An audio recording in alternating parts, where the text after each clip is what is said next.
Oh shit. Here we go again.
Seconds left.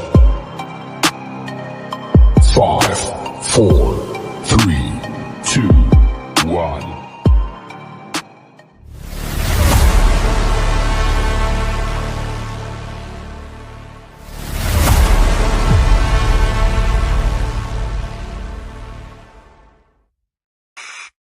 May I have your attention, please?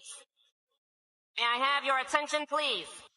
The show starts right here, right This now. is a message to all the haters out there. If you don't like what I do, but you watch everything I'm doing, you're still a fan. We breaking news again. Hog HQ Live, tell a Razorback friend. Hot Adam DP, the squad you can trust. On every platform, we never adjust. From the hills to the streams, we the Hog Dream Team. Dropping Razorback gems, y'all know what I mean. Heart with the insight, sharp as a tusk. Adam takes heavy, break the mic in the dust. DP in the cut, stat sharp as a blade. Talking hoops, talking football, every play gets made. Razorback Nation, call it Hog Vibration. On Facebook, YouTube, even Twitch sensation. Instagram scrolling, X marks the spot. When the pigs hit the field, we reporting the plot. Hog HQ Live, breaking news worldwide. Razorback pride, we'll never divide. From the palace to the streams, every sport, every scene, we the Hogs, we supreme. Living out the dream. Hog HQ Live, breaking news worldwide. Razorback pride, we'll never divide. From the palace to the streams, every sport, every scene, we the Hogs, we supreme. Living out the dream. DP crunching numbers that I'm setting the tone.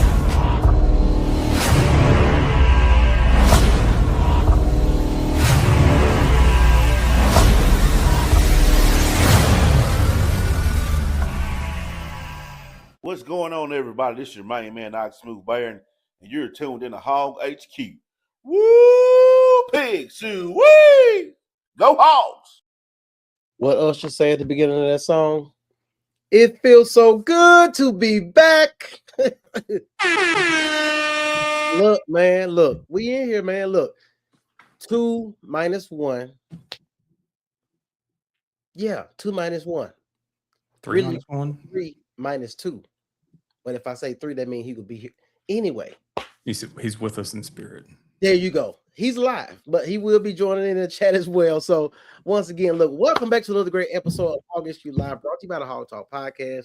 Once again, it's such a great feeling to be back with you guys. Me and Adam tonight. Matt is going to be back with us. He will be in the chat, tapping in on some of the topics we have to discuss tonight. Man, y'all don't understand, man. Like a lot been going on. Mother's Day happened. Mm-hmm. It's been a lot going on. Life has been going on. Like I know we're here for sports, but like life has been happening for all three of us. So we just appreciate you guys for being patient and diligent with us. And then, like I say, jumping back in where, you know, saying get in where you fit in when we get back on. So I definitely, we definitely appreciate you guys and your loyal support to what we do here on Hog HQ Live. Shout out to my guy. It's Ty. I'm here too. That's what's up, man. Ryan, man, look, y'all don't understand, man. Sometimes we get on here, life be life, and it's therapeutic to get on here and see the same people and some new people and just be able to interact with each other as we do what we do. We got a lot to discuss tonight. Can't wait to hear you guys' opinion. Once again, that is Adam, and I am DP. Hart is out. But once again, it's going to be Hart's baseball corner, quote unquote. Adam is going to fill that in right there. What's happened to what it looks like regionals and postseason for the Diamond Hogs. Definitely going to get into some combine. We got a couple players, of course, on the basketball team. NBA combine, preparing for the draft, seeing who stock has risen, who has fallen possibly, and who also may be potentially coming back to add to this roster. You can't forget that part of the spectrum. As well as looking at what the Hog Hoops roster looks like currently and what it could be. And of course, we'll talk about Ryan Silverfield and his tour around the state. Yeah, thank you for the air quotes, sir. His road show. Right. So we'll definitely get into those things plus more. Once again, glad to be back. Glad you guys are here to support us. Look, wait a minute. Have you listened to the new Drake? No. Did you? Yeah. Well, I sent you a clip on Instagram. Look, okay. I ain't even been on Instagram, bro. Like I'm telling you, there's so much going on, bro. Somebody, it was a fan, put together, I guess, whatever new single of his, but mashed it up with the Fresh Prince of Bel-Air music, and it like goes perfect together. Really? I'm gonna check it out. I'm gonna check it out. Because I'll probably get us flagged if I. We don't want to get flagged. We don't want to get. Didn't is it the Drake one that he mentions Jalen Williams? Yes. Yeah. So he mentions Jay Will in it. Gotcha. So I'm gonna check it out. Daddy DP, Petty Adam, and Where's Hart? Yeah, Transplant Texan. Glad you are back in here, my guy. One of our regular guys. 3 weeks of basic. No. That would definitely be the longest segment ever. We ain't doing all that. Right. You know, Adam will give you the cliff notes. Like the abrupt cliff notes. Right. As long as we can speak on what's going on, like I said, be able to tap into it. Ty, I know you got some remarks, comments, and suggestions for the Diamond Hogs in regards to what they're looking like and what they potentially could look like going forward. So we'll definitely get into that. So you ready to go ahead and rock that? Oh, might as well.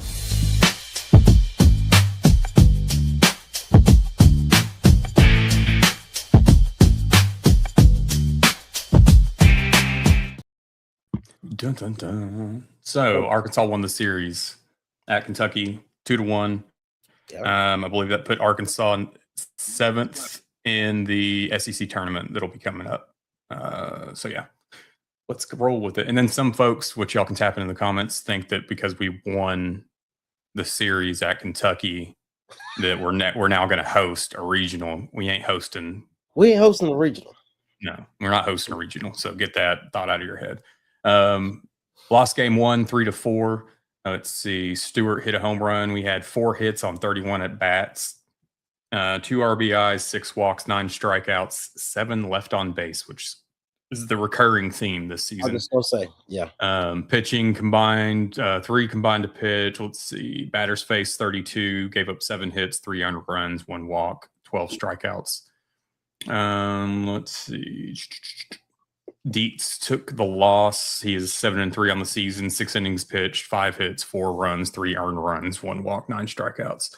Bounce back on Friday, 5-4 win. Koziel and Stewart hit home runs, 9 hits on 35 at bats, 5 RBIs, 7 walks, 10 strikeouts, 11 left on base. Jeez. Wow. Gackle, Eves, and McElvain. Let's see, gave up 11 hits, 38 batters faced, 4 walks, 16 strikeouts. Let's see. And then on Saturday was the diabolical game. I think Arkansas got up like 10-0 early on. Game ended up finishing Arkansas won 16-12. 2 home runs. Stewart hit a home run for his 3rd game in a row. Souza hit one also. I like 14 hits at 41 at bats. 14 RBIs, 7 walks, 12 strikeouts, 10 left on base. We had 5 pitchers that went up, gave up 17 hits, 10 earned runs, 3 walks, 10 strikeouts. Gibbler was the winning pitcher. Well, yeah, I don't know. Doesn't make sense. Anyway, 17 and 13 over, or in the SEC, 36 and 19 overall. First non-18 win SEC season since 2016. This is what we call ghost stats.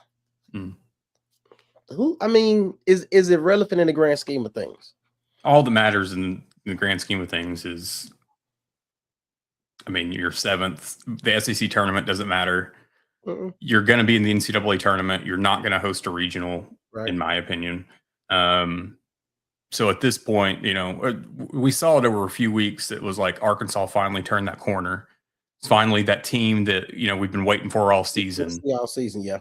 And then it's just kind of like things just kind of start. I'm not going to say fall apart, but we fell back into a lot of the things that have gotten us into trouble this season. Here we go again. Unless this team just, which this is one thing that we've talked about over the past few years when it comes to college world or just postseason play. I'm not going to go as far as Omaha. But there's always that team in regionals, super regionals, Omaha, whatever, that gets hot. Yeah. And it's always somebody that Arkansas ends up facing or knocks us out or whatever else. So Arkansas is going to have to be, Arkansas is going to have to be that team. Got to be. Or they're not going to last very long. Dude, if you can't beat them, join them. You come in usually top 3, top 5, etc. Hold on, go stats, direction. Thank you. See what I'm saying? Like, you understand. So it's like you usually come in highly ranked as far as the season is concerned, regular season. You have probably a guy up for a Golden Spikes or some award like that. But you don't have a lot of, you don't have a lot of bombs away type bats. You also don't have a player consistent on your roster who you know is like a Swiss Army knife that can steal bases for you. The fact that we have anywhere from 5 to 11 players stranded on base, that's, if we just cash in less than half, it makes a difference in every single game. It swings the momentum. So it's things like that make news. Okay, thank you, Matt, for tuning in. Ty asked earlier, is Wiggins gonna return? It says stay tuned. And Hog news at the end. There it is. Yeah, transplant Texans say he's still not dialed in. Look, nobody's gonna look at you any different, sir. Because at the same time, we all want to believe.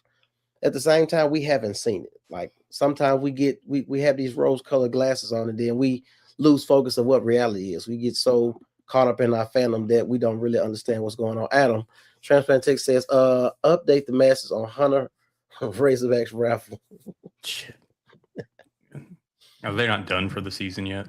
Are they even opening it up for the? No, they're not. There's not one up. No.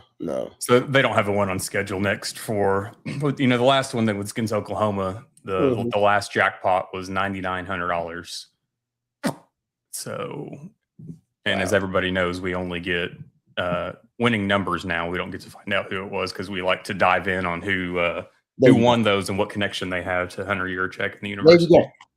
So you're saying that it's rigged without telling me that it's rigged. Got it. All right, 1,000%. Yeah, I blame them damn beer hats. Hey, Ty's still on them beer hats, man. Look, Ty, I get it. It's annoying, especially when you're not winning. So, like I said, if we were winning, it wouldn't be a thing. Matter of fact, the sales would be up and that type of paraphernalia. But it's not, because we're not consistent in winning and what we expect from a Dave Van Horn-led team. This just hasn't been one of those years where we look forward and say, damn, if football is doing bad, I look forward to baseball. I don't think I've heard that conversation since the season has started, as far as like, I'm really looking forward to baseball season coming out of football season. So it'll be interesting to see what it looks like, man. I don't know exactly what can happen with the Hogs. Like I say, anything is possible. As you said before on the show, like, when it comes to baseball, you thought about Kevin Garnett when I said that? I know it. So you talk about, like, sometimes you gotta have luck. Like, you gotta get lucky in this tournament in order to play for an extended period of time and find new ways to win. We haven't been that team. We've been a team that comes in highly ranked expecting to win or walk through it until we get to Omaha. But this is a different type of year. And as you stated, if they could be the team that we always see, the team that gets hot out of nowhere. I mean, like I said, if you can't beat them, join them. Like you're in a different situation this year. So if that's what you're going to be and you're going to turn it all up at the same time, go ahead. Go ahead. So I just don't know exactly what's going to come of this. I can't see them going far as to Omaha just because of the guys that you continue to leave stranded on base. It's a consistent Achilles heel. If we can't get these guys at home crossing the base, then we forever going to continue to just be sitting there playing defense, hoping that these guys don't run the score up on us, try to keep it close. But it is what it is on that. We'll see what Dave Van Horn pulls out of his hat of history and truth. I mean, it's definitely got to be like luck is going to need to be on your side. You know, we talked about it during March Madness and other stuff. You're going to have luck, and you're going to have to get hot at the right time. Otherwise, you may not make it out of regionals, depending on where you go. Any chance we have a pitcher that shows up out of nowhere? Possibly. Depends on, we'll get to that, but okay, gotcha. It depends on agents and other things. Oh, gotcha. Well, look, that's going to having the Hogs drop the last 10 spots. Yeah, since postseason. Trevor. Hey, Mr. Risa. Hey, Mr. Risa. Glad to hear from you. You can't play defense either with all the arrows he got. No, dead ass. Like it's bad. It's bad. It's hard to watch. It's definitely a situation where we hope for the best for the program, but as of right now, I don't even know where we stand. We need something as a fan base. We need something as a fan base to hold on to, and we'll get into Mr. Sealfield and his tour and see how that feels about all in. Coach. Right there, you go, all in. The coach speak master. Anyhow, moving on. I want to talk about Coach Calipari though. I want to talk about him being at Beckham Black. Beckham Blacks. Yeah. EYBL. He showed out. He had a nice showing. Like I said, to see his brother AB Anthony Black, of course, played for the Razorbacks in 2022, 2023 under Musselman. And currently plays for the Orlando Magic, who made. And for some of y'all that don't know too, Beckham played, started out at Duncanville like AB did. Right. And then he actually moved to a prep school in Orlando within this last year or so.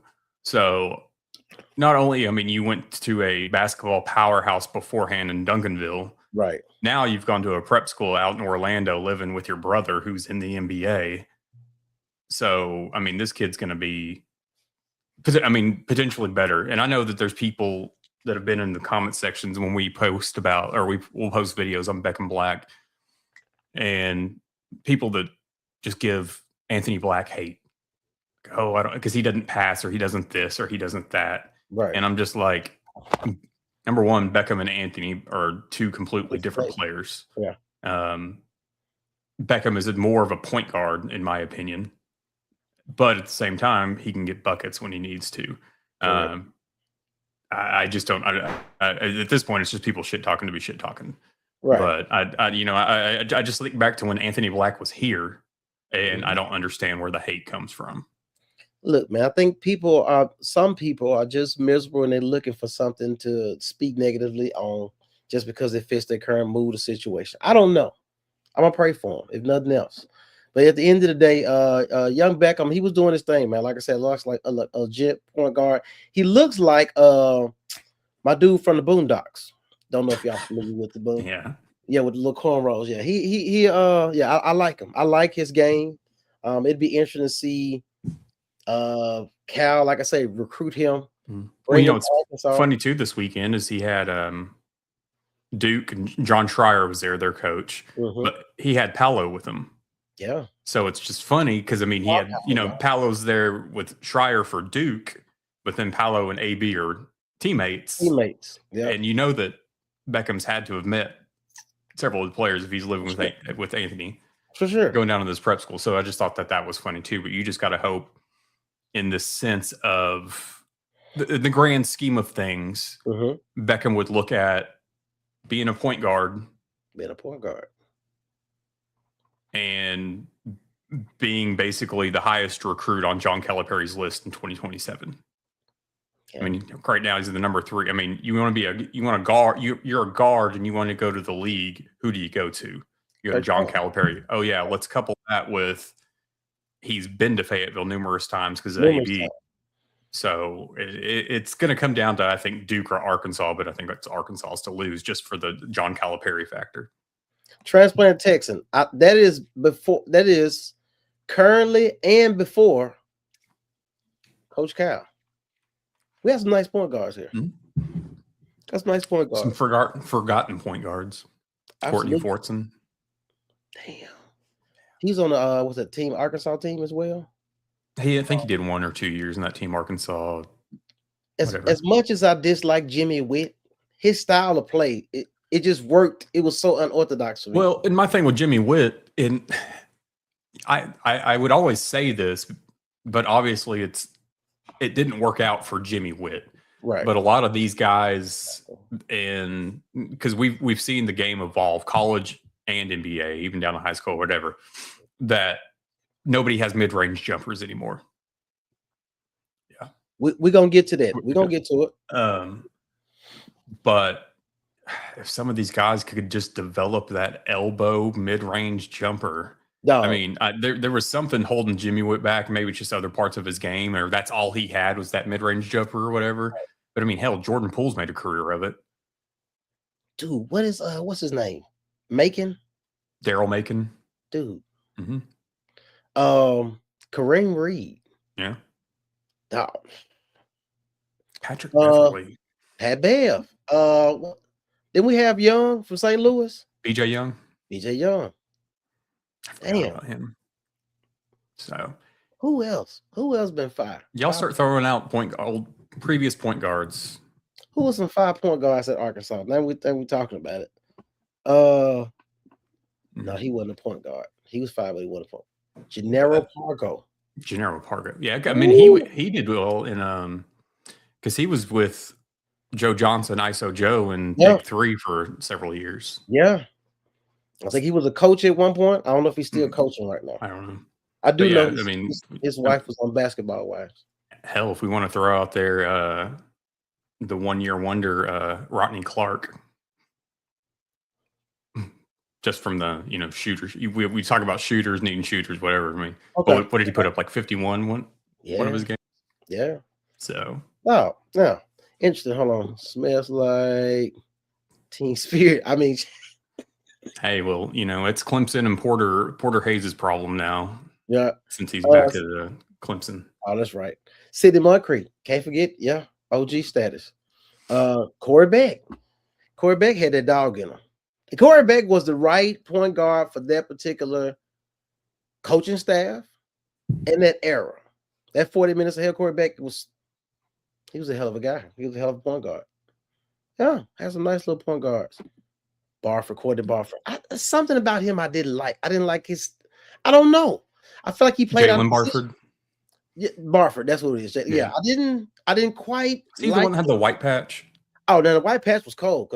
Clearly, that was cold. But I'm like, other than that, like his style of play, I feel like they played him out of position or something. I don't know. Alex Dillard was a point guard though. Devo. Playoff Devo. Anton Beard. I mean, once again. Oh, we'll go back a little bit. Lepanto, Arkansas.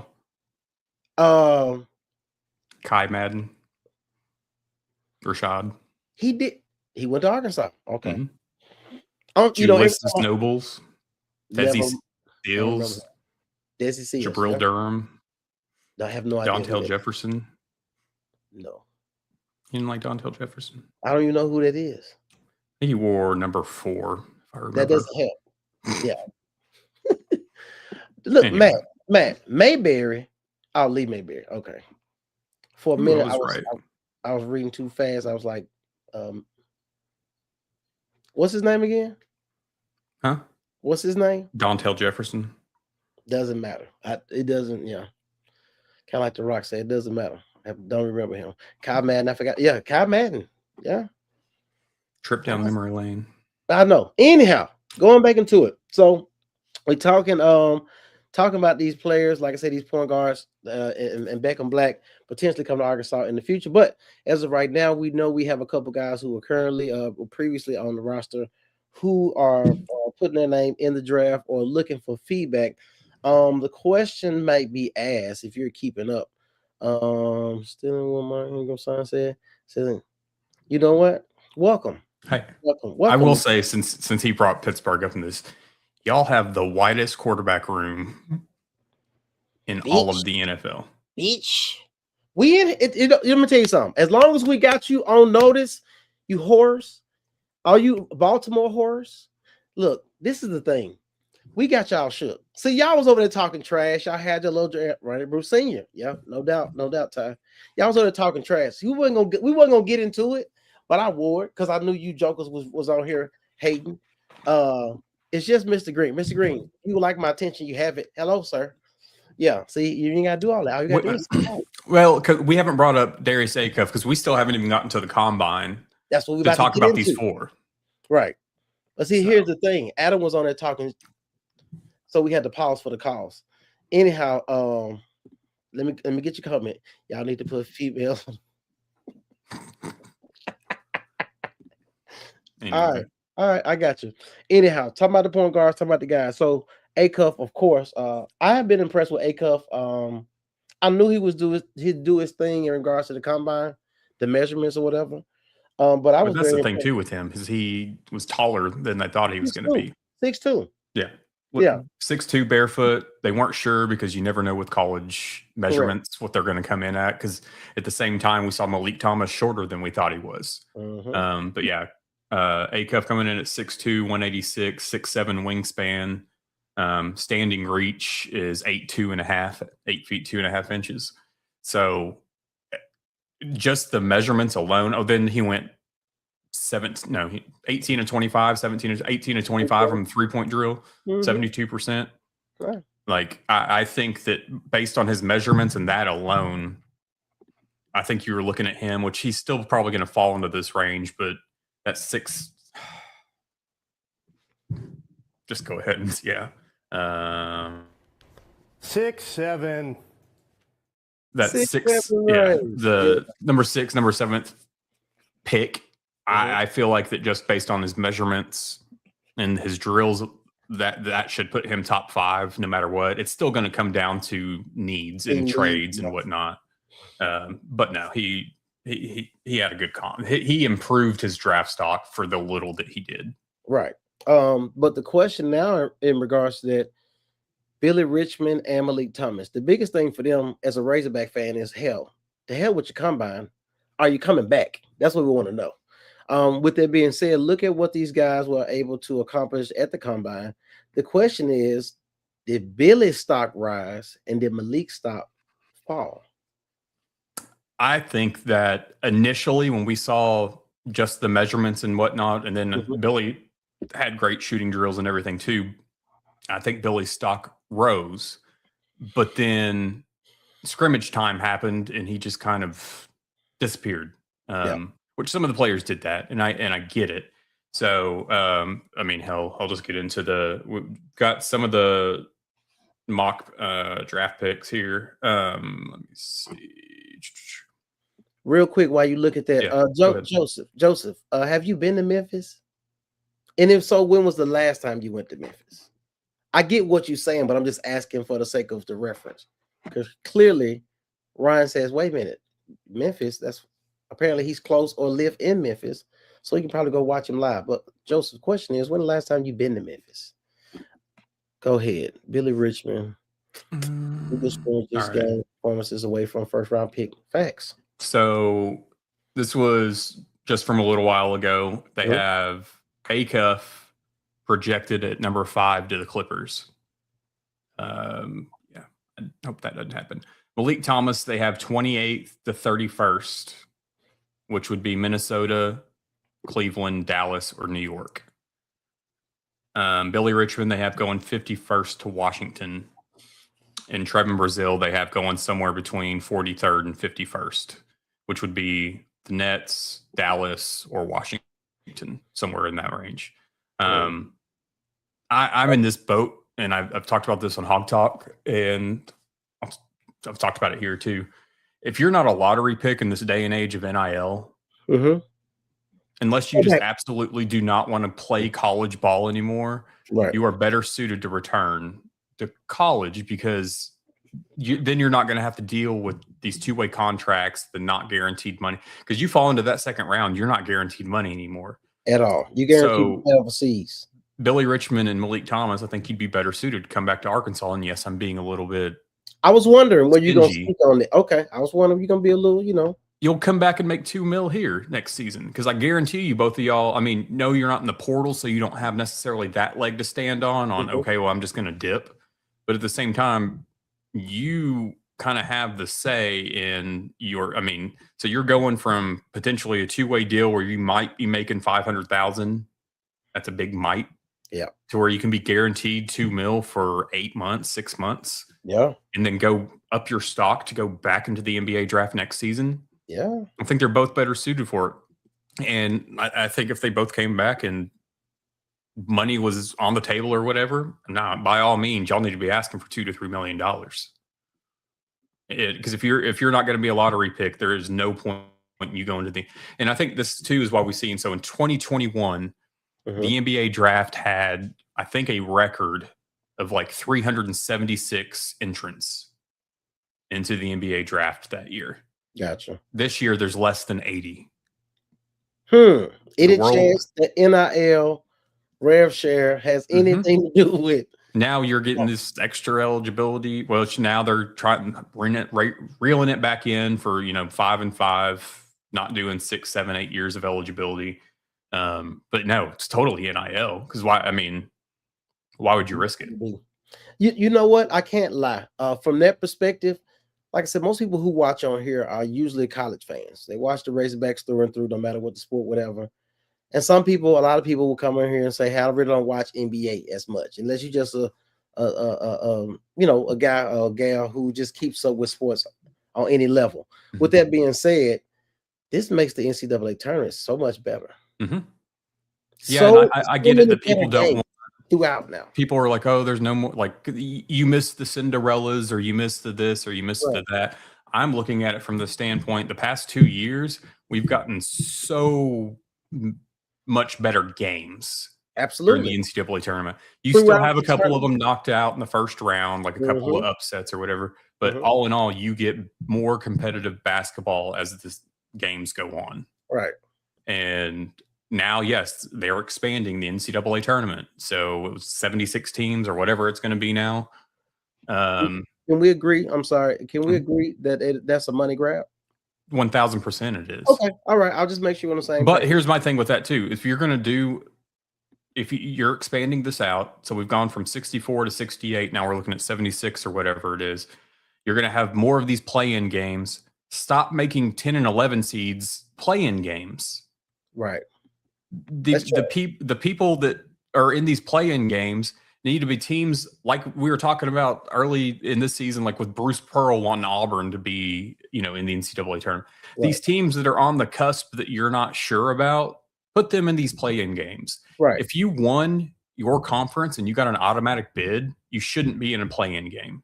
Correct. So the play-in games need to just be for these bullshit teams that you're not too sure about. So guess what? You're going to have to earn your way in. But it's 1,000% a money grab. Gotcha. Real quick, I got a couple questions I want to address that's pertinent to the conversation right now. Jared, just know I see your comment. I'm going to come back to it when we get to a particular topic. Coming here, how much playing time would Billy and Malik get with the freshman superstar roster? Great question. That's a valid question, but I think that you have to look at it from, and like we've talked about before, and obviously things change once you have your final roster, but I think you get back into the position of having two teams, two waves. Squads, however you want to do it. Yeah. And like we've talked about before also, Cal's sixth man gets drafted, Devin Booker. Reed Shepherd. Reed Shepherd got drafted 3rd overall, and he came off the bench. Yeah. So I don't feel like they need to worry about playing him, but it's totally a valid question. I think you truly get into a situation where you've got to run squads. You've got to run team 1, team 2. And I think that's the smartest play with it also. That will be wild with the incoming roster, young guys, the guys that you brought in from the portal, and if you potentially get those 2 guys back, let's just say you decide to go all defense. Let's just say you wanted to run a Villanova and go 4 guards. Right, you can do that. You got the flexibility to do so. So it's why it gives you a lot of extra. It gives you a lot of different ways. What they say in the country is more than one way to skin a cat. I don't know if you heard that, Fort Smith, but yeah. Just because I'm from Fort Smith doesn't mean different parts of the state say different stuff. I guess it's just a Southern thing or Arkansas thing. It's a Southern thing, I think. Okay, there you go. So either way it go, I just feel like it's so many different ways Coach Cal could go about doing it. We've seen Muscleman. What's my dude name? What was the dude that played point guard? I mean, they had him out of position. He was too short. Tough guy. Played for Muscleman. Probably Muscleman first 2 years. He had him playing center, damn near power forward center. But clearly he was a guard. Y'all know what I'm talking about. Not Adriel Bailey, no, because he's too old. No, y'all know who I'm talking about. Not him, not Bailey. In his first couple of years? Was the first couple of years? Eric Muscle, Arkansas. First couple of years. Let me. I'm looking. 5 and 5. 5 and 5. J&J, Leak, Billy Meek. Kamani Johnson. No. Kamani Johnson. Hell no, that's the dude that was getting trouble at Chris Likes, Chance Moore, Adise Tony. No. Trey Wade, Devo, Stanley Amude. That's him. Amude, yeah, because when he got to the G League and NBA, they moved him to a 3. Yeah. Because he's only like 6'8" or 6'9". Right. Yeah. Coach using him in the post, like, hey, this is the biggest one we got. Like, he was the toughest guy you had. And he was willing to bang with the big boys in the paint. You did? Yeah, I had to go ahead and get in front of it. You know how you do. Either way it go. What? That part. Either way it go. Yeah. It's just interesting, like I said, to have the flexibility with a roster like that, potentially with those guys coming back, with the young guys. Because let's be clear. I mean, like, no matter where you work or in life, like, it's always great to have somebody around who's already done it, what you're trying to accomplish. So it only helps them as far as their stock. You can build a team that's more successful overall going into postseason and looking at the draft and saying, hey, we recognize this guy because, hey, they played in a team that was on Elite 8 or Final 14. We've seen guys in this particular tournament that we didn't pay attention to just because they extended their playing time in the tournament. That does nothing but help somebody like Billy Richmond and Malik. With that being said, I want guys come back. But some of the stats I had on the other guys too, as we're talking about this right quick. So Trevor Brazil, his measurables measured at 6'9.5", 226, almost a 7'4" wingspan, and his standing reach, which those that don't know, standing flat-footed, reaching straight up in the air, was 9 feet 1 inch. We talked about A-cuffs. Yeah, Malik Thomas he measured at 6'3", 190, a 6'6" and 3/4 wingspan. So he actually has a shorter wingspan than Darius A-cuff Jr. And his standing reach is 8'4". And then Billy Richmond, 6'5" 3/4, 195, 6'8" wingspan, and 8'5" standing reach. So Billy Richmond's, I mean, his measurables, his shooting drills, and his motor is going to get him there. I just think he needs another solid year at Arkansas just to improve. Him and Malik Thomas have nothing to gain from going to the NBA draft right now. Real quick, we talk about measurable statistics, etc. Malik, do you have his numbers for the 3-point? From the combine? Combine, yeah. I can look it up. Because the thing about it is, for me, I'm like, some of us that love college basketball is because of the defensive grit, especially Arkansas fan, 40 minutes of hell. So, like, knowing in the NBA you don't really watch defense, it really doesn't matter. So, like I said, he only shot 52%, 13 to 25 from 3. See, he had to shoot better than that because that's a large part of his game. So they ran multiple 3-point drills, and let's see. His shuttle time was 2.97 seconds. His no step vertical was 31.5 inches. His max vertical was 38 inches.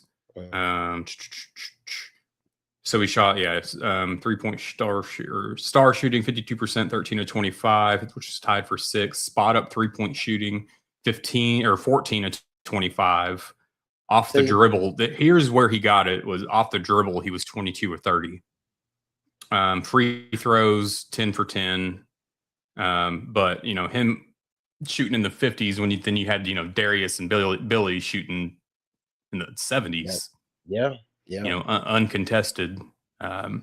It wouldn't hurt Malik Thomas by any means to come back. I think he needs to come back. And I think having more guards, and then guards, the guys that we have coming in are similar to Acuff, but they're different branches. It's almost like we're getting multiple guys to do the same thing that Darius Acuff could do himself. Right, correct. So I think that it's going to look different, but still feel kind of the same. It's just rather than us being in awe over one guy doing all of this, you're going to have multiple that are able to do it. And we'll see how it goes. I think he needs to come back, and I think Billy needs to come back. Gotcha. I can dig it. I'm with it all the way. I just hope that these guys make the right decision for themselves. But as a Razorback fan, and looking at with this potential first, this is the best roster, the college roster. Freshman roster recruiting cycle.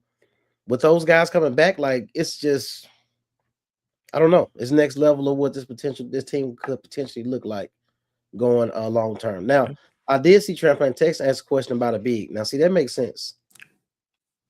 Wait a minute. Where did it go? No, you down here. Asked about Malik and Billy decision. Right, shopping for a big. Yeah, well, so here's the thing, too, is Malik Ewing could still end up back at Arkansas. Do we want him back? I'm not saying that we do or we don't, because here's the thing, too, and I'm still standing on this. We talk about pay for play. We talk about what these guys make. We talk about who's up. Malik Ewing was the highest paid player on this roster this last season, which is a mismanagement of funds. Somebody needs to be terminated for that shit. That makes I have and like Hart has in our notes and everything. The longer that this goes on, the less likely he's going to come back here. Gotcha. So I think, yes, you're waiting on Malik and Billy to make their decisions. Here's the thing is the cutoff date. They have to withdraw from the NBA draft by May 27th. It's May. So we got 10 days. So in 10 days, they have to have their decisions made on if they're staying in the NBA draft or coming back to college. This will be an interesting week or so. So the next 7 to 10 days, because I guarantee one of them's going to go ahead here soon and be like, "Oh, I'm withdrawing," and one of them's going to go out into the last minute. I have a feeling that Billy will say he's coming back, and Malik's going to draw this out till the last minute. Just get it over with, bro. Rip the Band-Aid off, whatever. But they have. I think after the 27th, you see who's coming back and whatever else, and then you'll have the rest of your dominoes fall because you'll know what's going to happen. The analysis and the feedback is what it is. Like it's not going to change from this is what we could potentially see you landing, and then if you wait a couple more days, we may change our mind. Like it's not going to change. So it's like make the freaking decision and move on. Urine returning is a big is better than no big. And we got Mika Murinen coming in, which I know he's not a true big. Slim Jesus. You got the dude from Furman, Cooper Bowser. Right. Which, it's one of those, I'm not going to knock him till he gets out here and let's see what he can do. I still think no matter if Malik and Billy come back, whatever, I still think that you're going to go find one to two bigs. And we got to remember too, we got Paolo coming back. He redshirted last year. The freshman, the 7'1" freshman. Yeah, the foreign dude. Yeah. So he's returning. And I'm hoping that a year, because I know we know he got injured early on when he got here. But the plan was for him to redshirt, come back. I mean, for him to redshirt and then him sticking to it and like returning to the team, there's a plan there for him. I feel like there's got to be. where I feel like he would have gone on somewhere Would have else. transferred. They would say, hey, you know, I think it's best suited. Yeah. You pursue your options elsewhere. So it is what it is. Now, I think that was Transplant Texan that brought that up. Was that you, Transplant Texan, that made that comment about Ewan better than Nobi? It was. Yeah. I'll tell you this, Transplant Texan. If Malik Ewan was to come back, give me the dude that was in the tournament shooting threes. Give me that motherfucker. I would take him. I would take him the way that he played postseason. Give me him at the beginning of the year next year. I need that dude. I don't need the Malik Ewan that started the season. I don't want to see him. I want to see the dude that's hanging on the rim, that's blocking shots, that's diving for shit, playing great defense, be able to get the ball in key moments and shoot from the perimeter. Let me see that dude. Yeah, so let me see that. Too bad Pringle couldn't come back. Nate, you being funny. You being funny, Nathan. Too bad Pringle couldn't come back. Yeah, once you pop, we had to stop. Yeah, there's no way we was gonna watch Pringle soak up all the money like your boy with the big forehead last year. What's his name? Play for FAU. Oh, John L. Davis. He had the big ass forehead. He had a 5 head. He had dreams. He had moves. You want to talk about somebody that finessed 2 times? You know what I mean? Like it was bad. I was like, dude, we just throwing away money on the wrong dudes. The dudes who deserve the money not getting it. Well, and then this year too, we're seeing like in the port, like everybody's overpaying for bigs. Correct. And I and Cal's talked about this, and some other coaches have talked about this too. Who was it the other day? This was several weeks back. Who do we still have as coaching on the coaching staff? Who left? Did Bruiser Flint leave? No, he stayed. No, I think he stayed. We talking Kenny about Payne left. That went to North Carolina. Okay, so I was listening to Bruiser Flint, and this was right after I think that we got Mika Murnin. And he basically talked about that they think that this whole overpaying for bigs, all this, they think within the next year, it's going to be back to how it was. Because you're getting rid of all the 23, 24, 25-year-olds. Mm-hmm. You're having your 5 and 5 on, you get 5 years to play 5 years, whatever. Right. And that they think within this next year, you're going to see a shift back to, Chuck Martin went to North Carolina. Okay. Whichever. Kenny Payne needs to go too and bring in Corliss Williamson. But no doubt. It's long overdue. It's long overdue. But go ahead. But no, they all kind of see that it's going to trend back to how college basketball was. So we'll see what happens. And I mean, and something too, which I'll save it for Hog News, just about. Yeah, we'll get to it. Transplant Texan. As we continue to transition, tournament Devo every time.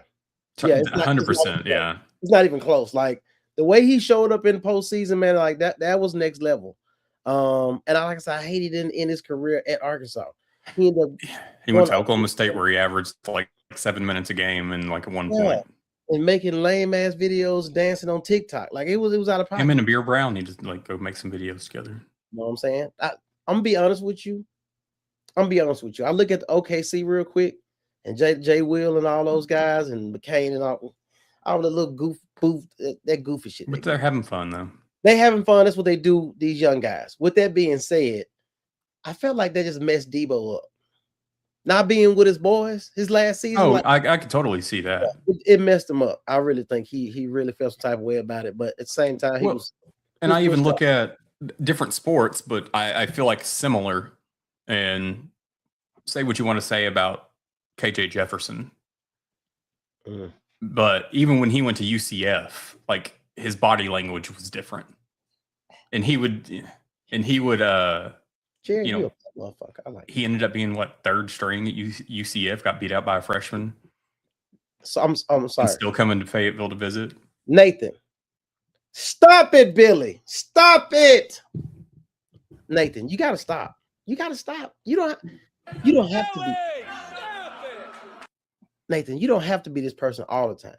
It's always time you can just turn around and just be somebody else. You don't have to be. Hey, here's a hot take. I'm listening. At some point during this season, this upcoming NFL season,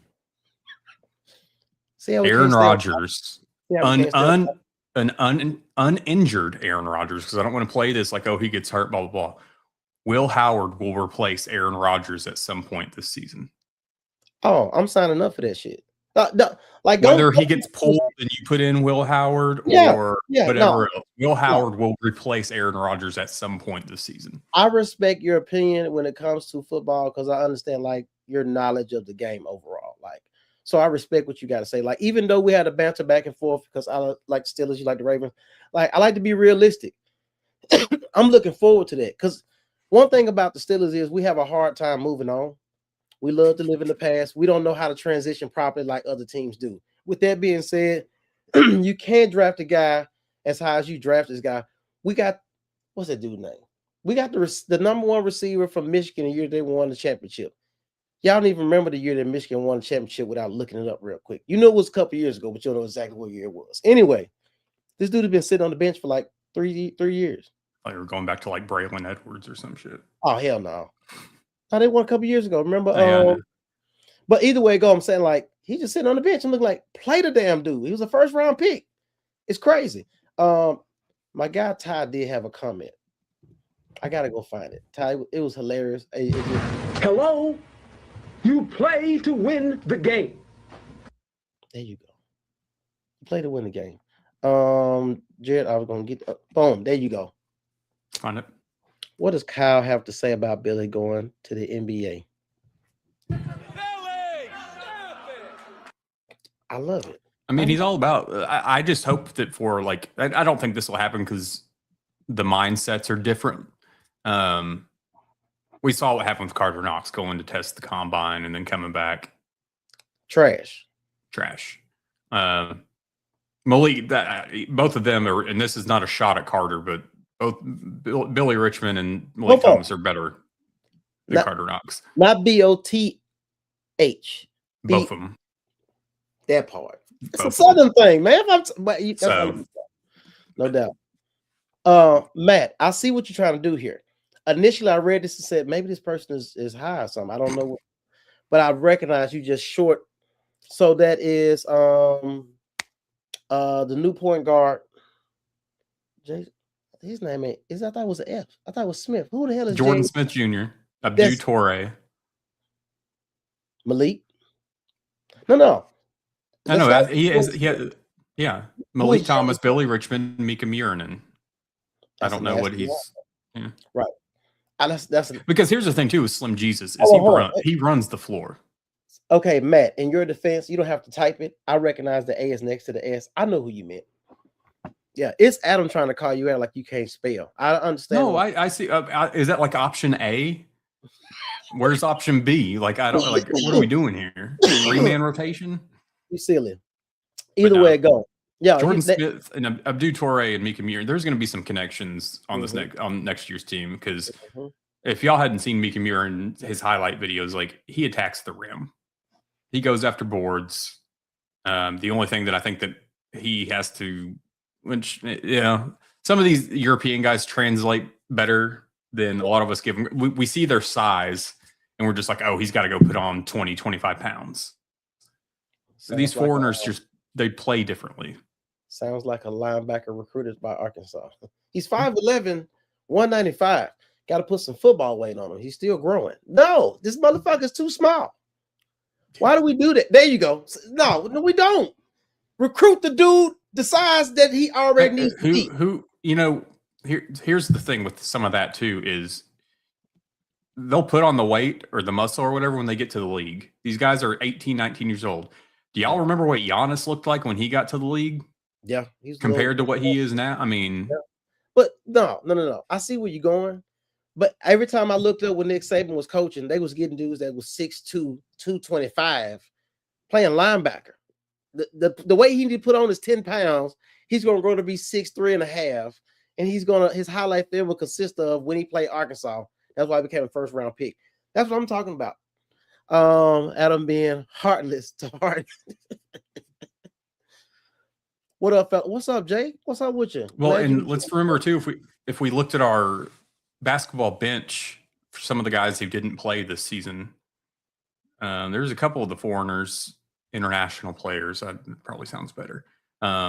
A couple of them that looked like a couple of them. One of them was around the barbecue restaurants a little bit too much. Barbecue. This is really getting racist. I don't know what's going on right now. Why does everything have to revolve around race? I know. It's America. America. Go ahead. I'm good. So anyway, yeah, 10 days we'll have a decision from Malik Thomas and Billy Richmond. Gotcha. And start filling out the roster more. Anyway, but that's all I got. No doubt about it. Now, while you were doing that, we're definitely gonna get into Ryan Silverfield and the Tour de France, Tour de Arkansas. We'll definitely get into that. But while we getting ready to get into that, see, Jared, you my guy, man. Just know. You're 22, damn. Yeah, once again, Nathan, you don't have to be this person all the time. You can definitely change who you are. There's no need to be a hater. Transplant Texas say Aaron Rodgers closing career with Steelers 26. Hey, man. I just still think it's hilarious that Mike McCarthy and Aaron Rodgers beat Pittsburgh Steelers in the Super Bowl. Reunited, and it feels so good. You weren't saying that whenever they made the hire of Mike McCarthy. Oh, hell no. I just thought about Mike McCarthy with the Dallas Cowboys. And anything associated with Dallas Cowboys. Maybe he'll trade for Dak Prescott. I'll take it because Dak Prescott is a top 5 quarterback to me. I'm talking about regardless of what team he plays for, he is a good quarterback. I got to give him credit. Yeah, I know you said. I do have a thing. Going into this Ryan Silverfield thing. What we doing? Decision day telecast EPS for Stokes. Didn't he already commit? Stokes? Yeah. Kansas. Yeah. They just need to they need to do like they did with, let these guys like Malik and Billy, like have them have their announcements on ESPN. I'm surprised they don't, but okay. Nathan, I'll say this about what you just said. I'm not gonna like glaze Dak, but what I'm saying is statistically, the past 3 seasons, look at his numbers. He played for the Cowboys. That's why it looks like trash. But if you look at his numbers and you play fantasy league or you did parlays and player props, you will pick up Dak Prescott. So did you say the same thing about Tony Romo? I didn't. But at the same time, when somebody like Skip Bayless will come in and say, Tony Romo was the greatest thing ever done Cowboys. Statistically, I can't cap. I can't knock it.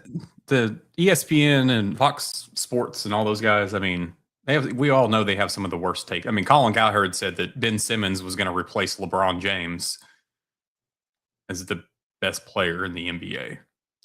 Here's the thing. As outlandish as that sounds, years later, me and you are talking about it.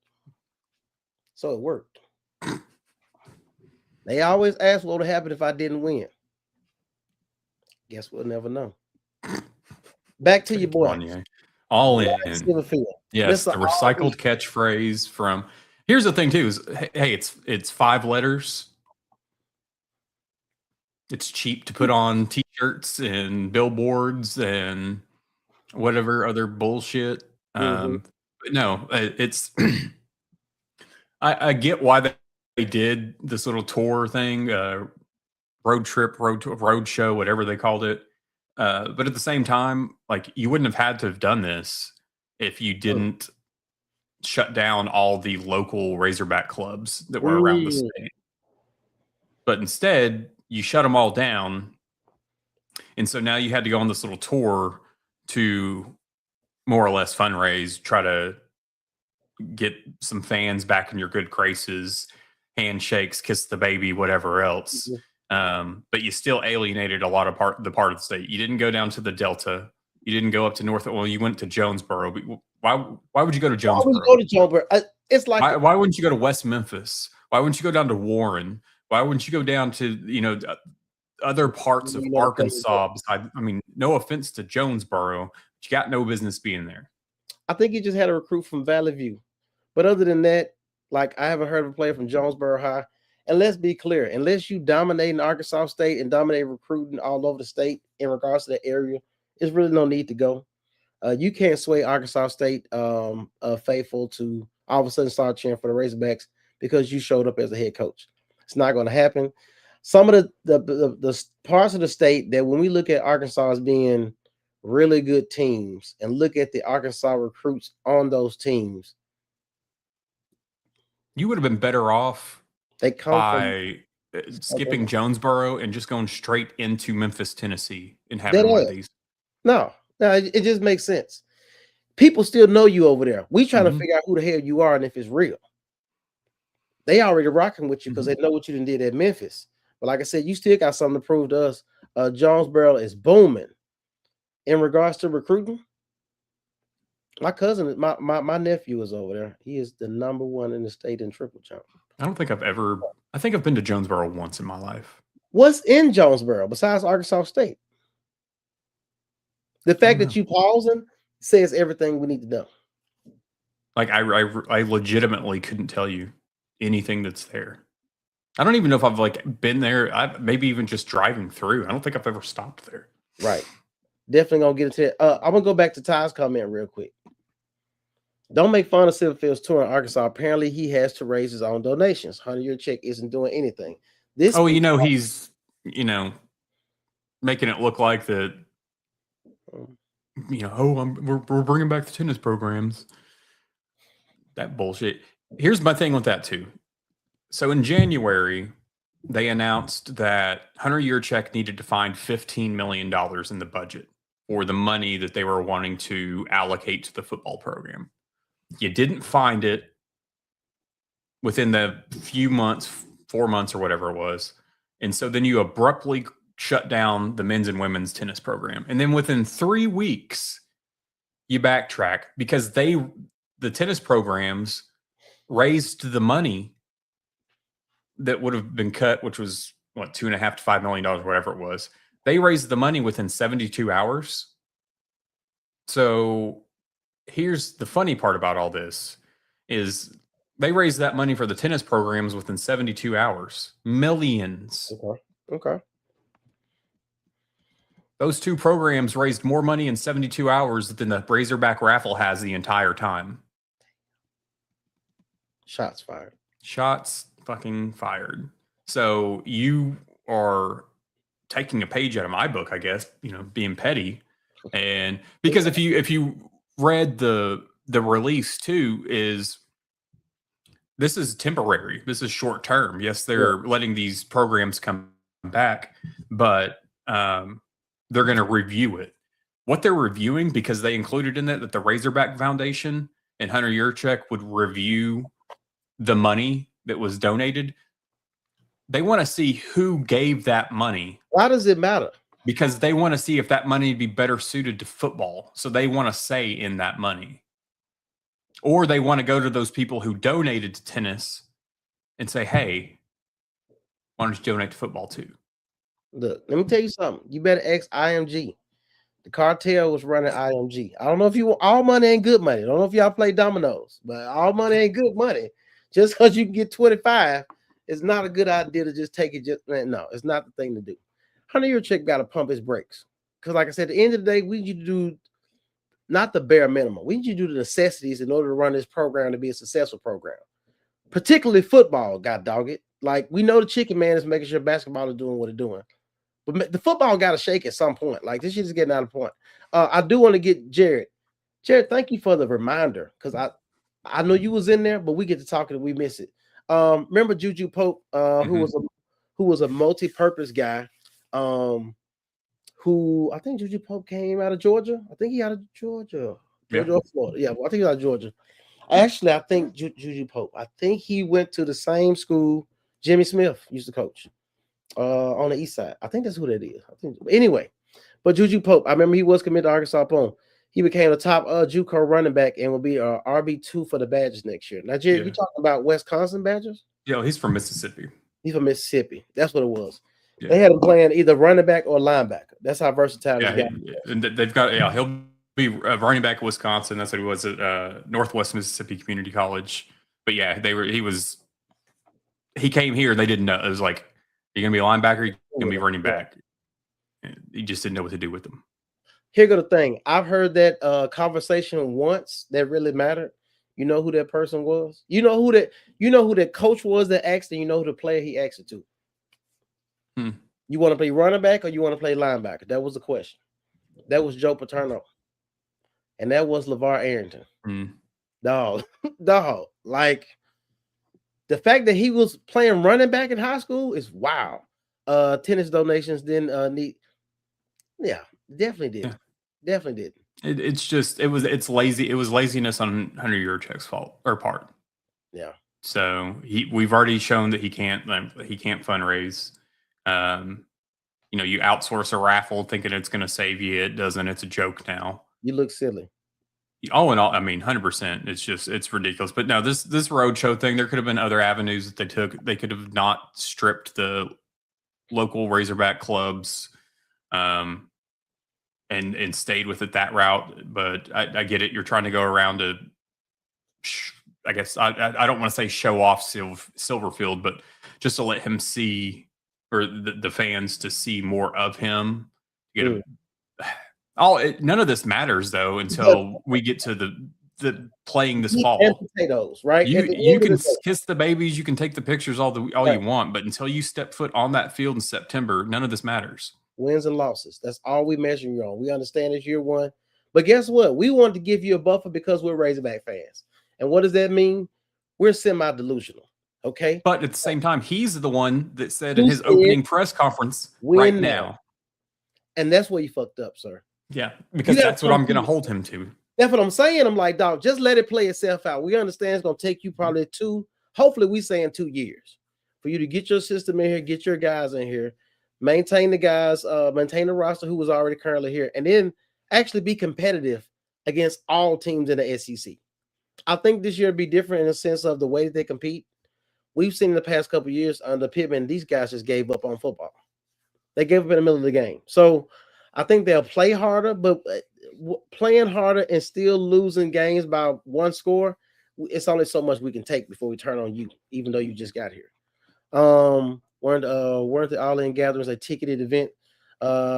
Money at the door, fundraising our fans by introducing themselves. Look. Yeah, so money at the door there, money at the door to watch the spring game. Let me tell you something. That feels like Atlanta. I don't know nobody who's been to Atlanta recently. Atlanta's out of control in regards to like money. Atlanta will charge you to park to go to the restaurant, have you wait to get seated because there's so many people there, hit you with the gratuity if your ticket is anything over $100. Everything on the menu, you get 2 of them, you just spend $100. It's the biggest finesse ever. It's automatically put on your check. So it's like, it's wild work. It's wild work. I hope all the best for Coach Silverfield and this football team, but you have the hardest schedule in the SEC, one of the hardest schedules in the country. You're coming off of a 2-10 season. I'm not going to sit here and say, by game 3 or game 4, like I'm expecting you to be 4-0 because I don't. Right. But I'm going to take it game by game. If you're a 1-0 team, that's what I'm going to judge. If by game 10 you're 3-7, I'm going to go game by game basis. Correct. And kind of like you talked about, how did y'all finish these games? Were you in the game? Did guys give up? What did Coach Silverfield and this coaching staff do to put these players in positions to win games? We've seen this for a period of time. I'm going to tell you what I envision. I can't tell you wins and losses. I'm all behind Ryan Silverfield right now. 3-9. I don't know what the first year record would look like. The second year record, you don't need to barely make a bowl game. You need to be contending for warmer weather in your bowl game. And that has been escalated not because of what I feel, but because of what you said in the win now. We didn't ask you for that. You just gave it to us. And I don't know if you got in over your head, sir. Too big for your britches, as they say. Either way, I look at it like this. You're gonna lose, you're gonna have some attrition, not only on your roster, but on your coaching staff. This is when it's gonna change. We've seen Pittman bring in all his dudes. All people bring their guys. It's my guy. It's my system. I understand. We have a relationship, past relationship. I get it. But when your coaches start getting poached from other teams that's winning, now what do you do? That's what I'm going to wait to see, because it's going to be year 2. It's somebody on this roster already that we don't even know. We looking like, oh, he said he's going to blow us away with the coaching staff. We're not even impressed with the dudes that's on the coaching staff. Somebody else will get poached by an NFL team or by a college team who is making a lot of money on TV every Saturday, playing in during the wintertime in these nice bowl games. It's going to be a coach that's going to get poached. It's going to happen. But what you do after that, how you respond, that's going to be key for me to see what the definition of his tenure. And to be honest with you, in year 2, sir, I don't like your quarterback room. I don't think the 2 dudes with initials are the answer. I really don't. I really don't. Because AJ reminds me of KJ Jefferson.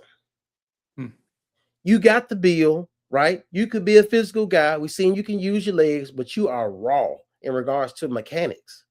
Delivering the ball, raw. You heard how I said it. Yeah. Raw and uncut. So the fact that he needs to be polished, he needs to work on his footwork. He needs to work on his throwing motion. He needs to work on reading defenses, anticipation, throwing the guy open, all those things that matter. He has the stature. He can see over the line. He's just not there yet. Then you got the lefty, which is nice. At the same time, how much zip is on that ball? AJ has more zip on the ball than KJ does. One thing that worries me about KJ is I see bits and pieces of who is the Jacoby Criswell. Just because of the happy feet and some of them, that's my fear, is he's Jacoby Criswell 2.0. Mr. Wherever I go, I'm second string quarterback. Yeah. Mm-hmm. That man had it rough. You should have just moved the tight end a long time ago and got it over with. Either way, I don't think either one of these guys is the answer at quarterback. I think it's going to be an underwhelming performance.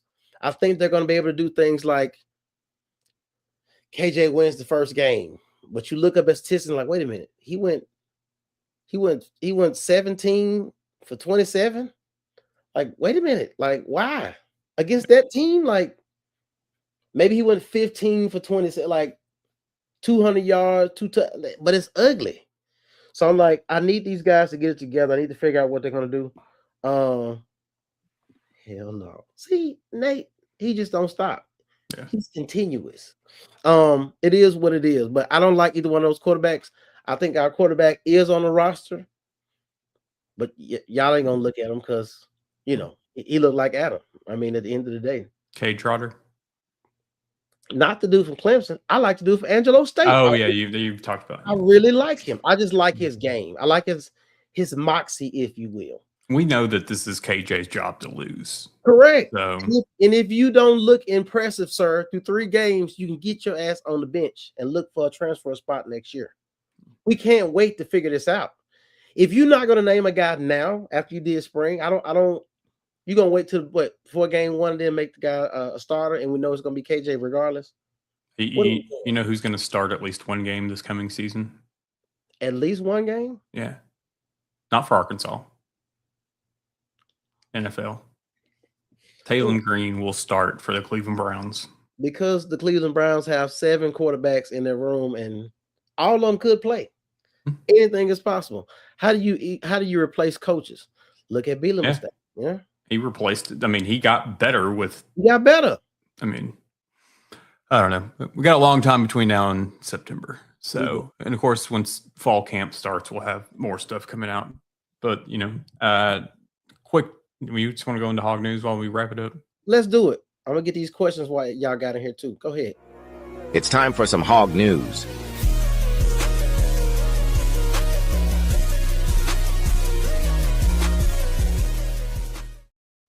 Dun, dun, dun. So, as we have already alluded to, you want to read that right quick? No, so having another kid somehow tricked my wife, if it was a boy, to name him Peyton after Mr. Peyton Hillis. Try for Darren, it got shot down. Look, Jared, that racist. I'm not. Is it because of who he's named after? Oh, I don't know if it's who.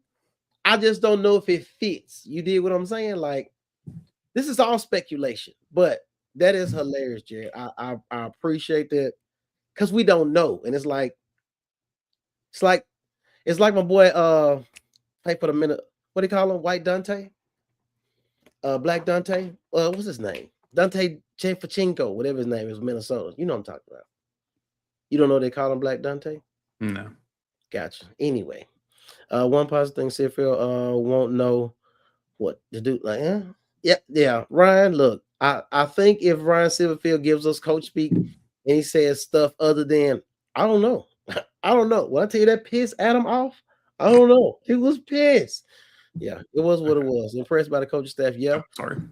Pittman used, I got it. Okay. Pittman used the line as well as yeah. Give me the hashtag. Run it.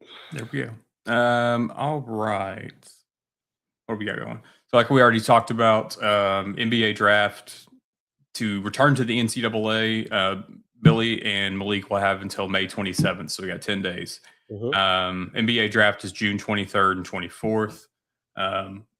There's talk that DeBanster wants to stay in Utah and play for the Jazz. So I don't know what kind of wild work is going on at BYU, but he wants to stay in the state of Utah. You know they got that money. Well, maybe he is a fan of soaking. Don't ask. I know. Okay. Yeah, that's why. Anyway, so you got SEC Media Days for football coming up July 23rd, or coming up that week of the 23rd. Arkansas is Thursday, July 23rd. Arkansas, LSU, Mississippi State, and Texas are the four that on their day. Let's see. Yeah, NBA draft return deadline. NCAA, they're looking at the changing the rule. You got 5 years to play 5. We should know as soon as the end of the month if that's going to like go into effect. Gotcha. Current players will not be grandfathered into that rule, so it's only for new players coming into the NCAA. Essentially, if you've already been granted a 6th or 7th year of eligibility, they're not going to take it away from you. But because of all these changes and everything else, Calipari's likely to go after more freshmen next year. Number one, because they're cheaper than portal players, and the rotation would still be looking at 9 to 10 deep. I think that, like we've talked about, you've got to get up to the 11, 12 players in your rotation just because of injuries fouling out. We saw it, against Alabama this year when you end up with like 4 players, or you're having to go to your walk-ons because your other players have fouled out. Right. Let's see. MLB draft is July 11th through the 13th. Why do we bring that up? Carson Wiggins did not return this month as expected from his Tommy John surgery due to a representative decision.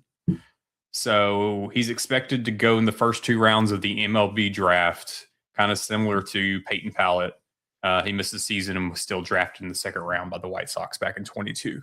Gotcha. So it's very possible that no matter regionals, super regionals, maybe something changes or whatever, but more or less Wiggins has been, I'm not going to say coerced or convinced, but informed or told that his best bet is to not come back and just prepare for the MLB drafts until likely go in the 2nd round. So we doubt that we're going to see Carson Wiggins suit up for Arkansas again. Gotcha. Would that conclude Hog News? That's all we got. Gotcha. Before we get out of here, I'm gonna get your. I got you. Hey, Jared, I like what you're doing. Couple things real quick. We haven't been on a couple weeks. A lot has been going on, right? We're not gonna get into everything, but I do know, and as you know, it is graduation season, correct? Correct. Man, shout out to all the graduates at any level, elementary, preschool, middle school, high school, college, post, doctorate, master's. That's a lot of hard work and dedication to get through a program to make that achievement of graduating. So shout out to all the graduates out there, the family members who have the graduates. Just know that you showing up at their graduation or sending a gift if you can't make it. Definitely means a lot to young people as they go through it, or adult people as they go through succeeding their career. One tradition that I want to talk about real quick. We got to get out of here. But when the mascot is a senior and is graduating, and they have the feet on, and they do the whole walk and do the whole school cheer, so everybody finds out who the mascot finally is because they wear the little head. I love that. I really love that. Also, I'm gonna leave on a hot take, not leave, but close on a hot take. Have you heard about the SEC boycott? No. All this politics happened. No. We got to have an off-screen cultural conversation. We'll get into it, but there was talks of certain athletes boycotting the SEC and not playing this year. Oh, yeah. Due to yeah. what? This is the Lane Kiffin stuff. Damn, Lane Kiffin. That's gonna be interesting. LSU, Ole Miss. Yeah. No, we talking about these. It's kind of political, so I don't want to dig into politics. We'll talk about it off air. If you know, you know. We'll talk about it another time. But Jared did have a question for us. Gender reveal. Why not? It's Hog HQ Live. First time for everything. We are for the people. This is why we're here. We won't even charge you a fee like they do on Cameo. We'll do it for free. You know what I'm saying? Because we just like we them type of people. Jared, holler at either one of us, holler at both of us. Go to the Hog HQ Live page, hit the DM, let us know what you're trying to do, when you're trying to do, how we can assist and accommodate.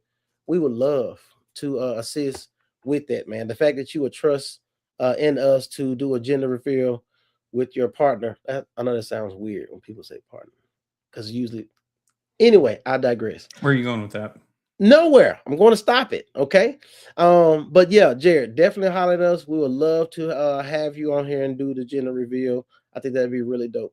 The fact that you tried to make the baby name Darren, that's wild. Transplant Texan as always. We appreciate you. Like, share, tell a friend. We are back again next week. We hope to be on with our third mate. Mr. Hart should be joining us. We appreciate you guys. We ran long. We got long-winded. We enjoyed talking to each other. We enjoyed talking to you guys and your great comments. With that being said, we're going to do it again, Lord willing. But until then, y'all be blessed. Have a good one. Well, holla at y'all. See you in the next one. Peace.